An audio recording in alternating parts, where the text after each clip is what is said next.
Mission লাইফের অন্তর্গত West to wealth শীর্ষক এক সচেতনতামূলক অনুষ্ঠানের আয়োজন করা হলো সোনামুড়া মহকুমার নলছর বিধানসভা কেন্দ্রের অন্তর্গত চন্দনমুড়া কৃষ্ণকুমার দ্বাদশ শ্রেণী বিদ্যালয়ের ইকো ক্লাবের উদ্যোগে। মেলাঘর টাউন হল প্রাঙ্গণে অনুষ্ঠিত হওয়া উক্ত শিবিরের সূচনা করেন বিধায়ক কিশোর বর্মন। অনুষ্ঠানে প্রসঙ্গে তিনি বলেন, বিশ্ব উষ্ণায়ন থেকে সমগ্র বিশ্বকে রক্ষা করার জন্য ছাত্রছাত্রীদের মধ্যে সচেতনতা বৃদ্ধির লক্ষ্যে এই ধরনের অনুষ্ঠানের আয়োজন করা হচ্ছে, যাতে করে ছাত্রছাত্রীরা বুঝতে পারে পরিবেশকে রক্ষা করতে হলে সবুজায়নের কি প্রয়োজনীয়তা রয়েছে, কিভাবে পরিবেশকে রক্ষা করা যায়। আজকের শিক্ষার্থী আগামী দিনের ভবিষ্যৎ, তাই তাদের সঠিকভাবে সচেতন করে গড়ে তোলার মাধ্যমে গড়ে উঠবে এক ভারত শ্রেষ্ঠ ভারত।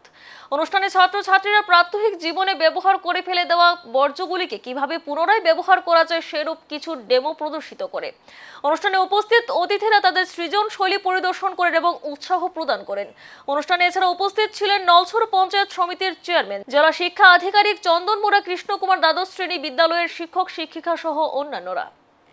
বসুধৈব কুটুম্বকম আমরা যে বলি, সেটাকেও সারা ভারতবর্ষকে রক্ষা করা, সারা পৃথিবীকে রক্ষা করা এবং এই গ্লোবাল ওয়ার্মিংয়ের যে চ্যালেঞ্জ, সেই চ্যালেঞ্জ থেকে দেশকেও রক্ষা করা, সমাজকে রক্ষা করা, মানব সমাজকে রক্ষা করা, এটাই তার মূল উদ্দেশ্য।